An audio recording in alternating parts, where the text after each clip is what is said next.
মাননীয় সংসদ সদস্যবৃন্দ, আসসালামু আলাইকুম। আমি প্রথমবারের মতন বাংলাদেশ জাতীয়তাবাদী দল বিএনপি থেকে জাতীয় সংসদ সদস্য নির্বাচিত হয়েছি। জাতীয় সংসদের সংসদীয় দলের নেতা নির্বাচিত হয়েছি।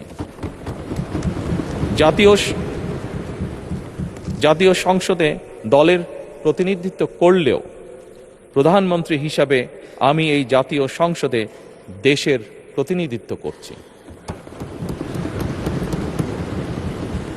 দল, মত, ধর্ম, বর্ণ নির্বিশেষে দেশের জনগণের প্রতিনিধিত্ব করছি। আমার রাজনীতি দেশ এবং জনগণের স্বার্থ রক্ষা করার রাজনীতি। বিএনপির রাজনীতি জনগণের জীবন মান উন্নয়ন এবং স্বনির্ভর বাংলাদেশ গড়ার রাজনীতি। প্রতিটি পরিবারকে স্বনির্ভর করাই আমাদের রাজনীতির লক্ষ্য। প্রতিটি পরিবারকে স্বনির্ভর করার মাধ্যমেই বিএনপি একটি স্বনির্ভর, সমৃদ্ধ, নিরাপদ, গণতান্ত্রিক বাংলাদেশ প্রতিষ্ঠা করতে চায়।